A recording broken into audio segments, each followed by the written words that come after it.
When rappers cross paths with cartels, the stories that unfold are not just about fame and fortune.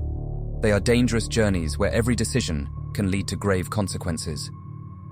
These are the untold stories of artists caught up in organized crime, where the stakes and risks are dangerously high. Join us as we dive into 5 astonishing incidents where the worlds of rappers and cartels collided, leading to outcomes that were both unforeseen and tragic. Number 1. Pisopliers' risky homage. Hassan Emilio Cabande, known professionally as Pisoplier, is a prominent figure in Mexican rap. Born in Jalisco, he has become an influential artist known for blending regional Mexican music with contemporary rap. Pisoplier's rise to fame was marked notably by the success of his 3rd studio album, Genesis, released in July 2022. His music often touches upon themes related to cartels and gang life, reflecting the harsh realities of his upbringing and surroundings. However, Pisoplier's career faced controversy when he publicly glorified the infamous drug lord El Chapo. While this move appealed to his fan base, it also brought significant risks with it. His artistic choices, especially in a region heavily influenced by cartel activities, placed him in a dangerous position. This tension began on September 10, 2023, during a music festival in Mexico City. In a daring move, Pisoplier chanted the initials of El Chapo to an audience of 100,000. This action was interpreted as a direct challenge to the Jalisco New Generation cartel. Although his tribute to El Chapo may have been intended as an homage, the Jalisco cartel saw it as a provocative act, crossing a dangerous line in a region already oppressed by cartel conflicts. The response from the Jalisco cartel was immediate and alarming. By September 12th, the cartel had issued a public threat demanding the cancellation of Pisoplier's upcoming concert in Tijuana. Banners displayed across the city conveyed a clear message. The handwritten banners criticized Cabande for his disrespectful and loose tongue, and warned, if he doesn't pull out of the show, it will be his last. Mexican singer Pisoplier cancels his October concert in Tijuana after multiple cartel threats. The singer was scheduled to perform at Tijuana's Caliente Stadium on October 14th, but yesterday the concert was officially canceled. Now in the past, Pisoplier has praised Joaquin El Chapo Guzman, the former head of the Sinaloa cartel. And last week, 3 narco banners were hung around the city of Tijuana with menacing threats directed at the performer, warning him not to show up on October 14th. The messages were all signed CJNJ, which is short for Cartel Jalisco Nueva Generación, a rival of the Sinaloa cartel. The banners highlighted the risks of narco-corrido music and made news because of Pisoplier's fame. Pisoplier, while often evasive about the violent themes in his music, views his work as a continuation of a tradition in music, ranging from rap to reggaeton, that mirrors real-life experiences. When approached by a reporter from The Times regarding the aggressive nature of his lyrics, he chose to end the conversation abruptly. However, he has expressed his perspective on the genre he represents, stating to the Associated Press, "Corridos have always been very attacked and very demonized. At the end of the day, it's music." Pisoplier's situation highlights the dangers faced by artists whose work dives into the world of cartels and criminal power structures. His portrayal and glorification of figures like El Chapo in songs such as Siempre Pendientes has put him at odds with rival cartels, showcasing the fine line artists walk in regions influenced by the power and reach of organized crime. Number 2. The tragic tale of Chalino Sanchez. Chalino Sanchez, born in Sinaloa, Mexico, rose to prominence as an influential figure in the narco-corrido genre of Mexican music. Sanchez's songs often narrated tales associated with the Mexican drug trade, which brought him fame. But they also made him a target in a world where the line between glorifying and antagonizing powerful figures was dangerously thin.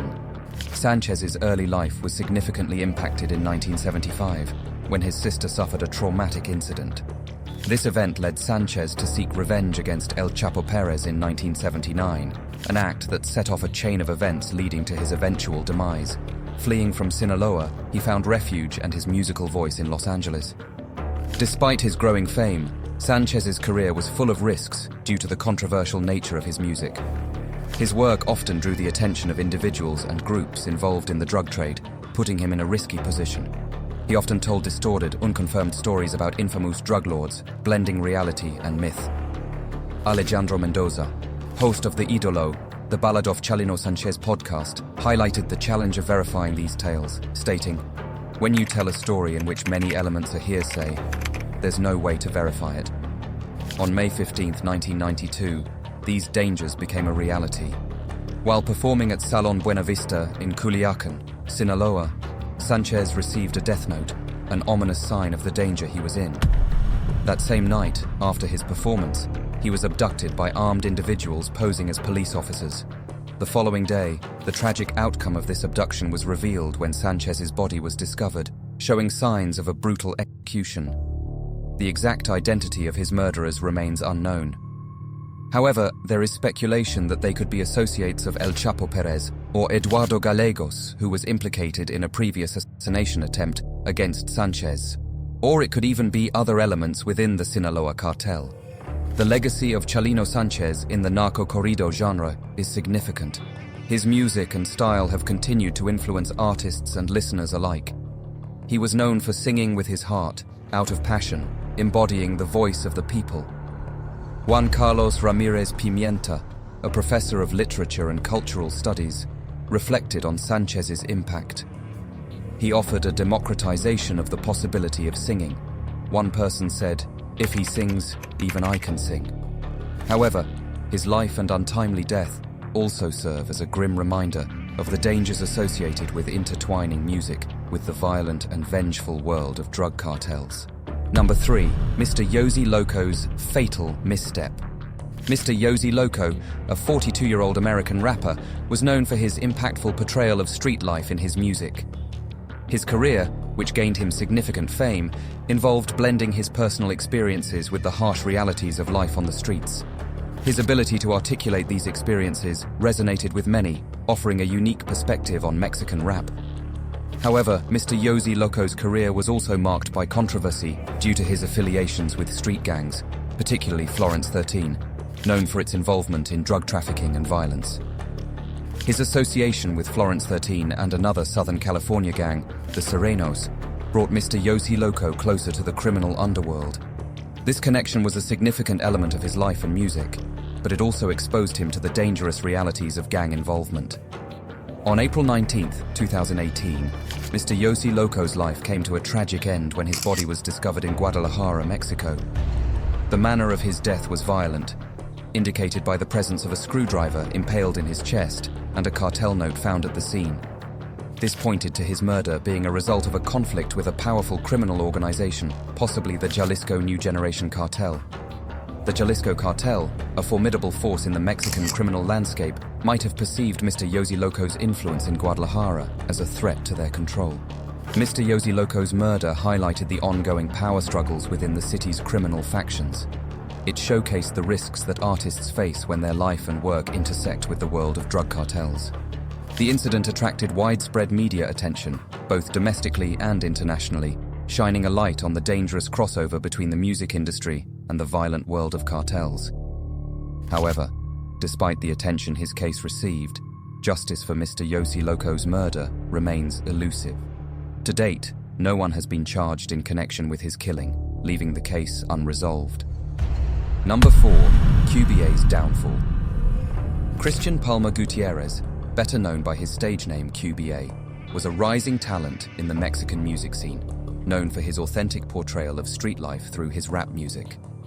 His career, marked by a connection to the struggles and experiences of life on the streets, resonated with many young listeners.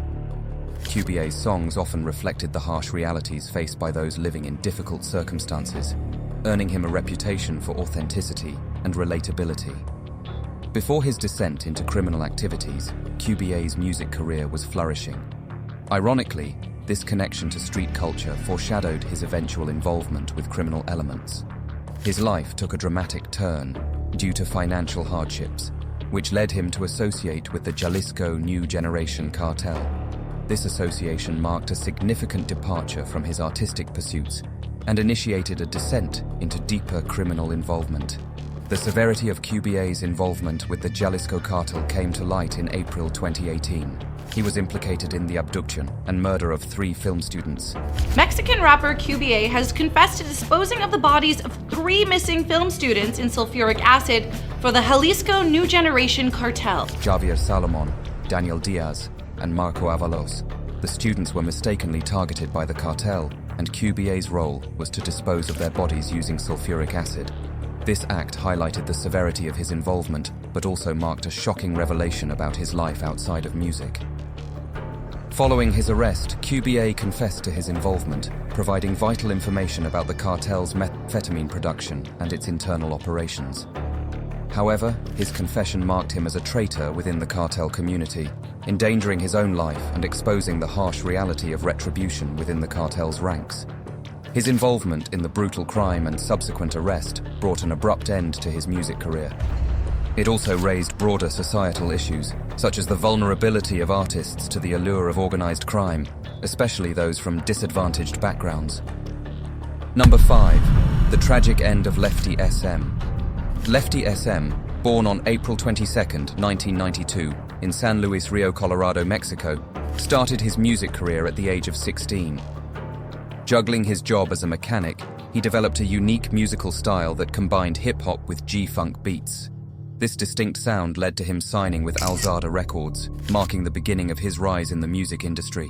His YouTube channel played a significant role in his fame, where he attracted 2.5 million followers, showcasing his music and connecting with fans.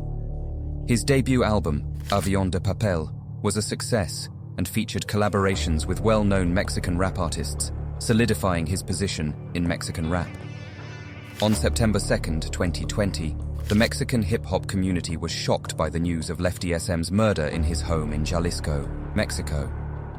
On the night he was killed, Lefty SM and his wife Isamari faced a horrifying attack in their own home.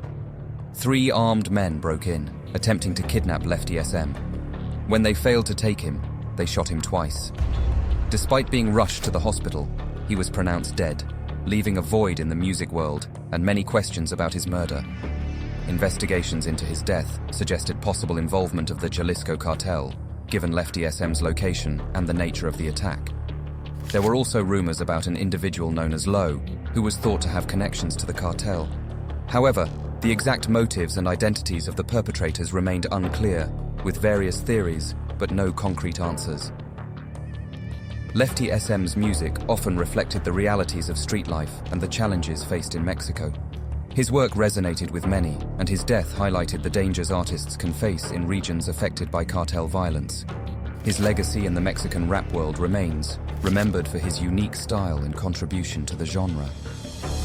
These 5 cases reveal the risks rappers face when they mingle with cartels, showing the real dangers in the search for fame. It leaves us wondering, how much risk is too much for fame in such a dangerous world? Thanks for watching.